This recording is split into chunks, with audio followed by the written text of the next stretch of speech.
ఇజ్రాయెల్కి మరియు ఇరాన్కి మధ్య యుద్ధం అయితే జరుగుతుంది. ఇది ఈ నెల 13 నుంచి స్టార్ట్ అయింది. 13 నుండి స్టార్ట్ అయ్యి ఇది ఇంకా కొనసాగుతూనే ఉంటుంది.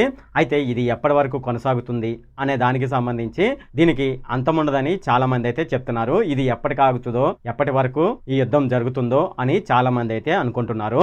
అసలు ఇజ్రాయెల్కి ఇరాన్కి మధ్య గొడవ రావడానికి గల కారణం ఏమిటి? ఇది వరల్డ్ వార్ 3కి దారితీస్తుందని చాలా మంది అయితే అనుకుంటున్నారు. నిజంగా ఇది వరల్డ్ వార్ 3కి దారితీస్తుందా అనే విషయాలు మనం ఈ వీడియోలో డిస్కస్ చేద్దాము. హాయ్ ఫ్రెండ్, నా పేరు సతీష్ బాబు. నేను ఎప్పటికప్పుడు రియల్ ఫ్యాక్ట్స్ కి సంబంధించిన వీడియోలు అయితే చేస్తూ ఉంటాను. అంతేకాకుండా రీసెంట్ గా జరిగిన ఇష్యూస్ గురించి కూడా నా ఛానల్లోనైతే ఎప్పటికప్పుడు వీడియో చేసి పెడుతూ ఉంటాను.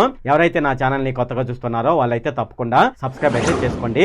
ఇలా మీరు ఒకసారి సబ్స్క్రైబ్ చేసుకున్నట్లయితే నేను ఈ వీడియో చేయడానికి పడిన కష్టానికి, అలాగే నా ఛానల్ కి మీరు కొంచెం సపోర్ట్ చేసిన వాళ్ళు అవుతారు. ఇప్పుడు మనం వీడియోలోకి అయితే వెళ్ళిపోదాం. ఇప్పుడు ఇరాన్ కి అలాగే ఇజ్రాయెల్ కి మధ్య యుద్ధం స్టార్ట్ అవడానికి గల కారణం ఏమిటనేది ఇప్పుడు చూద్దాము. గత కొద్ది రోజులుగా ఇరాన్ అణు పరీక్ష జరిపిందని, దాని ద్వారా అణుబాంబు తయారు చేస్తుందని వార్తలు ప్రపంచాన్ని కుదిపేశాయి. ఇదే గనక జరిగితే ఇరాన్ జిహాదీల అండతో ఇరాన్ ఇజ్రాయెల్ పై అణుబాంబు వేయడానికి తెగించవచ్చు అని అనుకుంటున్నారు. అది గనక జరిగినట్లయితే అమెరికా, ఇజ్రాయెల్ ఈ రెండు దేశాల ప్రతిస్పందనలు కూడా ఇరాన్ పై అంతే తీవ్రంగా ఉండవచ్చు, లేదంటే అంతకంటే ఎక్కువగా ఉండవచ్చు. అంతే తప్ప 700 సంవత్సరాల క్రితం గుర్రాలెక్కి యుద్ధాలు చేసిన ఆ జ్ఞాపకాల నుండి ముస్లిం దేశాలు బయటపడేటట్లు లేవు. ప్రపంచాన్ని భయపెట్టే రోజులు పోయాయని, ప్రపంచాన్ని చూసి భయపడే రోజులు వచ్చాయని తెలుసుకునే సమయం దగ్గరలోనే ఉంది. అయితే ఈ యుద్ధానికి గల ప్రధాన కారణం ఏమిటంటే ఇరాన్ అణు ఆయుధాలు తయారు చేస్తుంది కదా. అయితే ఈ అణు ఆయుధాలు తయారు చేసి అది ఇజ్రాయెల్ పైన వేస్తుందని భయంతో ఇజ్రాయెల్ దేశం అయితే ఇరాన్ యొక్క అణు ఆయుధాల స్థావరాల పైన అటాక్ అయితే చేస్తుంది. ఇదే ఇప్పుడు జరిగే యుద్ధానికి గల కారణము. అయితే ఇది మూడో ప్రపంచ యుద్ధానికి దారి తీస్తుందా లేదా అనేది ఇప్పుడు చూద్దాము. ఇక యూరోప్ దేశాలు మనం చూసుకున్నట్లయితే అవి యుద్ధం చేయాలంటే ప్రస్తుతం వాటి యొక్క పరిస్థితి మనం చూసుకున్నట్లయితే అవి ఆర్థిక పరిస్థితుల్లోనైతే ఇరుక్కుపోయాయి. వీటికి తోడు లిబియా, సిరియాల నుండి మురిపెంగా తెచ్చుకున్న ముస్లిం కాందిశికులు, అంటే వీళ్ళు ముస్లిం కి సంబంధించిన వాళ్ళే గాని వీళ్ళు వేరే వర్గానికి చెందిన వాళ్ళు. అయితే వాళ్ళు ఇప్పుడు జిహాదీ పనులను చేస్తూ యూరోప్ లో ఉండే క్రైస్తవ దేశాలకు కంటి మీద కునుకు లేకుండా చేస్తున్నారు. ప్రస్తుతం వాళ్ళను వదిలించుకునే పెద్ద పనిలో ఈ దేశాలు సతమతమవుతున్నాయి. కాబట్టి మూడో ప్రపంచ యుద్ధానికి యూరోప్ దేశాలు రెడీగా లేవు. ఉక్రెయిన్ తో 3 సంవత్సరాలుగా ఊహించని దీర్ఘకాలిక యుద్ధం చేస్తూ ఇక రష్యా మనం చూసుకున్నట్లయితే ఆర్థికంగా దెబ్బతింది. ప్రస్తుతం వేరే దేశాలతో యుద్ధం చేసే ఓపిక ఉక్రెయిన్ కి అలాగే రష్యాకి లేదు. ఇక చైనా దేశం మనం చూసుకున్నట్లయితే కరోనాతో అప్రతిష్ట అయితే మూటగట్టుకుంది. విదేశీ వ్యాపారంలో బాగా దెబ్బతిని బెంబేలెత్తింది. తైవాన్ మీద యుద్ధం చేసి లాక్కోవాలనే కోరిక ఉన్న ధైర్యం చాలక చతికిలబడింది. ఇక అమెరికా విషయం మనం చూసుకున్నట్లయితే అమెరికాకి కావలసిన ఎంటర్టైన్మెంట్ ఇజ్రాయెల్ అలాగే ఇరాన్ తో పొందుతుంది. సొంతంగా యుద్ధం చేసి రిస్క్ పొందడం కంటే ఇజ్రాయెల్ దేశానికి ఆయుధాలు అమ్మి తాను చేయవలసిన యుద్ధం కూడా ఇజ్రాయెల్ తో చేపించుకునే పనిలో ఒక విధంగా చెప్పాలంటే అమెరికా బిజీగా ఉంది. కాబట్టి అమెరికా దేశం కూడా మూడో ప్రపంచ యుద్ధం చేయడానికి రెడీగా లేదు. మిడిల్ ఈస్ట్ లో ఉన్నటువంటి ఇరాక్, ఇరాన్ ఇవి షియా ముస్లిం దేశాలు. అయితే వీటి మధ్య మనం చూసుకున్నట్లయితే పీకలు కోసుకునే శత్రుత్వం అయితే ఈ రెండు దేశాల మధ్య ఉంది. ఇరాక్ ను ఇదివరకే అమెరికా చావకొట్టి చెవులు మూసింది. ఇప్పుడు ఇరాన్ వంతైంది. సున్నీ దేశాలకు ఇది సంతోషమే. కాగల కార్యం గంధర్వులు చేస్తున్నారు అనే ఉద్దేశంలో అమెరికా దేశం అయితే ఉంది. ఎందుకంటే ఇరాన్ పైన అమెరికా చేయాల్సినటువంటి యుద్ధాన్ని ఇజ్రాయెల్ దేశం చేస్తుంది. కాబట్టి వాళ్ళు మూడో ప్రపంచ యుద్ధం వరకు పోరు. ఏదో జిహాదీలను రెచ్చగొట్టి తమ వాళ్లకు అమెరికాతో అలాగే ఇజ్రాయేలీలతో డైరెక్ట్ గా యుద్ధం చేసే దమ్ము ధైర్యం అయితే వాటికి లేవు. ఇక భారతదేశం అనేది ఈ యుద్ధంలో పాల్గొంటుందా లేదనేది ఇప్పుడు చూద్దాము.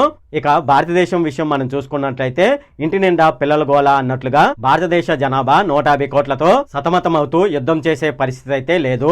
ఇక జపాన్, దక్షిణ కొరియాలకు చూసుకున్నట్లయితే ఉత్తర కొరియా వాళ్ళు చేసే అల్లరితో నిద్రలేక చస్తున్నారు.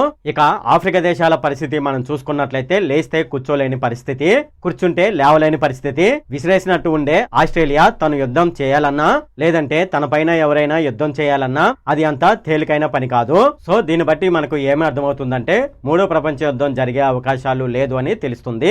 అయితే ఇజ్రాయెల్ అలాగే ఇరాన్ కు మధ్య జరుగుతున్న యుద్ధానికి సంబంధించి వీళ్లకు అంతిమ విజయం అంటూ ఏది లేదు. ఈ యుద్ధాలు అనేవి కొనసాగించడం తప్ప ఆగటం అనేది లేదు.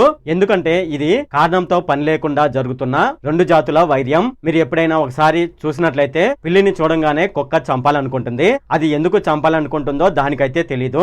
ఈ యుద్ధం కూడా అంతే. యూదులు లొంగలేదు కాబట్టి వాళ్ళను చంపడం మతపరమైన అంతిమ లక్ష్యంగా కొన్ని శతాబ్దాలుగా వాళ్ళపైన ఉండేటువంటి కక్షతో ముస్లిం దేశాలు రగులుతూ అదును దొరికినప్పుడల్లా దాడి చేస్తున్నాయి. ఇజ్రాయెల్ కూడా తనకు ఎదురైన యుద్ధాలను అవకాశంగా మార్చుకొని దాడి చేసి ముస్లిం దేశాలను చావుదెబ్బ కొట్టి తన దేశ భాగాన్ని అయితే విస్తరించుకుంటుంది ఇజ్రాయేల్. ఇప్పుడు జరిగే యుద్ధం కూడా ఇజ్రాయేల్ దేశానికి ఒక పెద్ద పరీక్ష లాంటిది. ఇజ్రాయేల్ దేశం అమెరికా సహాయంతో తనకున్న తిరుగులేని టెక్నాలజీ సహాయంతో దేశం కోసం ప్రాణాలిచ్చే సురక్షితులైన ప్రజల ముందు నిలవగా తన శత్రువులను నిర్వీర్యం చేస్తూ ముందుకు పోతుంది ఇజ్రాయేల్. ప్రస్తుతం ఇజ్రాయేల్ దేశం పైచెయ్యి సాధించిన ఆ దేశం పైన ముస్లిం దేశాలు పగ ప్రతీకారం ధోరణికి ఈ భూమి మీద ఇస్లాం ఉన్నంతకాలం ఎప్పటికీ వీళ్ళు చేసుకునే యుద్ధాలకు ముగింపు అయితే ఉండదు. ప్రపంచంలో మనం చూసుకున్నట్లయితే ఇస్లాం దేశం యొక్క విస్తీర్ణ యుద్ధాలతోనే మొదలైంది. దాని స్ఫూర్తితో యుద్ధాలలో విజయం మనదే అనే వాళ్లకు మనోధైర్యం పెరిగి ఇతర మతస్థులపైన దాడులు చేయడం అన్నది మానసిక బలహీనతగా మారింది. ప్రపంచ దేశాల్లో మనం చూసుకున్నట్లయితే ముస్లిం దేశాల సంఖ్య గణనీయంగా ఉండడం, అందులో కొన్ని దేశాలకు భూమిలో పెట్రోలియం నిక్షేపాల ద్వారా అమితమైన ధనం ఆ దేశాలకు చేకూరడంతో వాళ్ళ చేతికి ఆయుధాలు చేకూరడం అయింది. ప్రస్తుత పరిస్థితి మనం చూసుకున్నట్లయితే ఏ దేశం కూడా మూడో ప్రపంచ యుద్ధం రావాలని కోరుకోవడం లేదు. ఈ భూగోళంలో యుద్ధం కోరుకునే వాళ్ళు ఇద్దరు. ఒకరు అమెరికా పాలనా విభాగం. వీళ్ళ ఆలోచన ఏంటంటే ఆయుధాలను అమ్ముకోవడం, అలాగే వాళ్ళ యొక్క క్రూడ్ ఆయిల్ ధరలను పెంచి ఆర్థికంగా వాళ్ళు పటిష్టంగా మారడం. అలాగే అమెరికా దేశంలో కూడా అక్కడ ప్రజలు మనం చూసుకుంటే వాళ్ళు యుద్ధాన్ని కోరుకోవడం లేదు. ఇక రెండో వాళ్ళు ఎవరైనా చూసుకున్నట్లయితే ఇస్లామిక్ తీవ్రవాదులు.